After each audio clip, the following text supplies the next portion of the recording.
Hello, my lovely photogs. Welcome back to another video. Welcome back to the series on visual patterns, the series where we break down visual language into visual patterns so that we can better understand the heuristics of photography and how best to apply them to our work.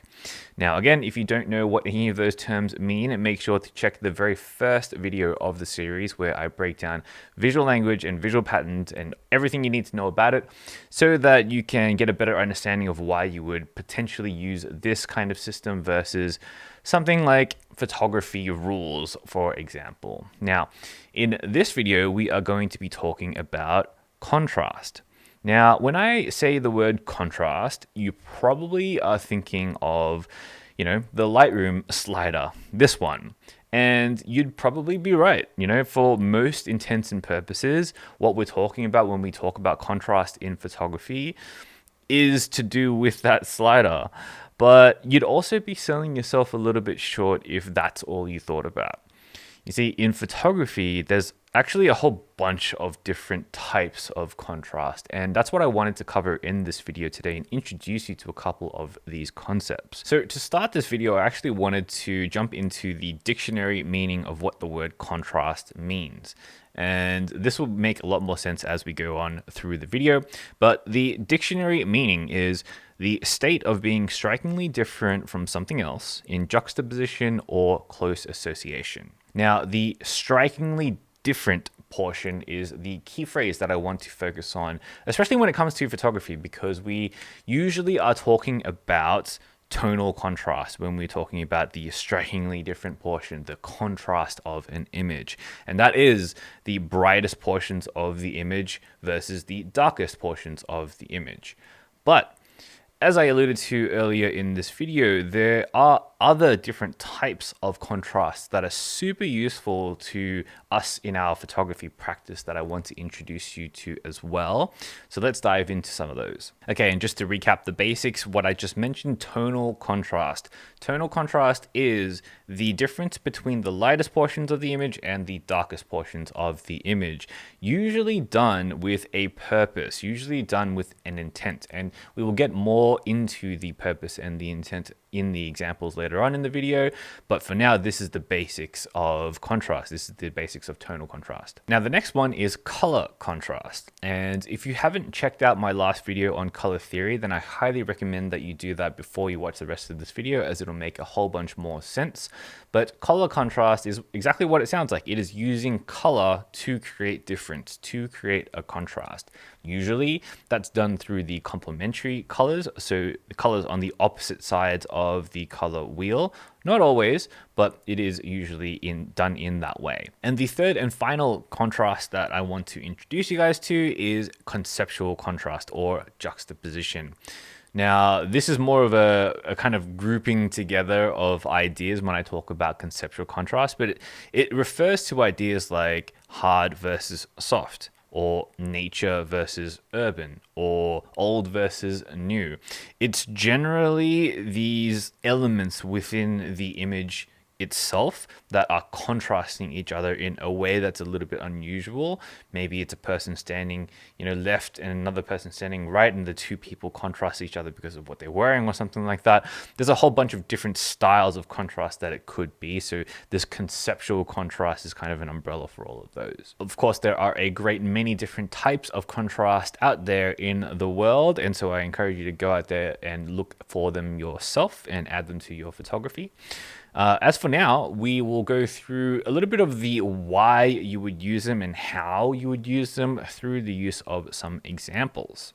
Okay, so in this example, we have an image from Mount Cook.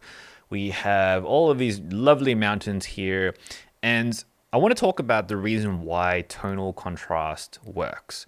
Tonal contrast works because the eyes are naturally drawn to the brightest portions of the image. Contrast in general, like you would use contrast so that you can direct attention as the photographer, so that you can show the viewer exactly what is important to look at in the image. So in this example, what I wanted to show the viewer is this top portion of this mountain is the most important part. And so I, in Lightroom, made all of this valley intentionally dark, and I brought down the shadows for that so that it makes the tips of this mountain stand out and the rest of the sky stand out, so that's automatically drawing your eye into that. In this example, I'm doing the same thing. I'm accentuating what already happened in the world, which is this nice big ray of sunshine right here. And I made this portion of the image a lot darker than what the human eye would see, so that the actual image pops, so that the portion of where you're supposed to look, it gets accentuated. And that is the purpose of tonal contrast, and that's why it works so well. In this example, it's very obvious what is going on and where you should be looking at as the viewer. And in this image in Lightroom, I've actually darkened these outer portions so that this one sliver of light is the only thing that you see as the viewer. That's very intentional, and it makes images very easy to understand. It gives a cue to your viewers as to where they should be looking. In this image, I wanted to show you guys color contrast and the idea of color contrast. What we've got here is two colors that aren't exactly opposing each other in like the strictest of senses when it comes to complementary colors, but they're close. What we've got here is a cool top portion and a warm middle portion contrasting each other in a sort of 50-50 kind of relation.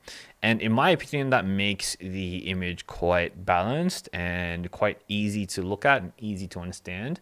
In addition, we've also got the silhouettes of the very dark city versus the very bright sky, which has these two colors, which gives the rest of the image balance. In this image, what I'm using is an abundance of cool colors and just a very small flash of, warm colors, in addition to tonal contrast. So a lot of shadows up here, down here, and then only a very sliver of light. And again, this has the intention of drawing your eye in to exactly where it needs to go. Now, when it comes to conceptual contrast, what I wanted to show you guys is this image of, nature versus urban.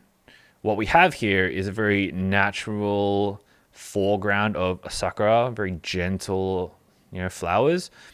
And then we have this very hard, man-made castle in the background, which has a strong juxtaposition, right? You have this nature element and you have this man-made element that both go together.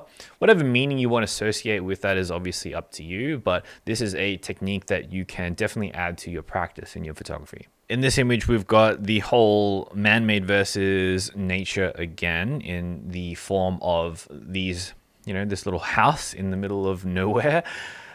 We've also got this idea of, soft, and then very hard lines in the middle as well. So, there are a whole bunch of different avenues you can use to instill conceptual contrast into your images. And they all have a different kind of feeling and a different kind of mood. In this instance, what I was trying to do with this image is actually make it quite minimal. And so I was actually focused more on the contrast of big and small, where you would have this kind of small little house in the middle of nowhere juxtaposed with this huge field and this huge sky and this kind of sense of, I guess, giant planet, little person kind of vibe. And that's what I was trying to go for. But again, there is a lot of different conceptual contrasts that you can use. All right, and in this final image, we've got a little bit of everything that I mentioned in these last examples. We've got tonal contrast. So we've got a bunch of shadow here with this very bright sky behind it, and they both juxtapose each other. Then we've got color. We've got, very cool colors up the top, juxtaposed against this very warm middle section. And then to a lesser extent, we've got nature and these birds adding, very soft, very round lines to the overall image, juxtaposed with the very hard lines of the Eiffel Tower. All right, just to wrap this up, when you're creating contrast in your images, you are creating difference. And it is this difference that creates interest and drama and allows you as the photographer to direct your viewer's attention to the exact elements and the exact position that you want the viewer to look, so that you can then tell the story that you want to tell. All right, that's it for this particular episode of Contrast in the Visual Pattern series. I will see you in the next video, but until then, get out there and make something that matters. Peace.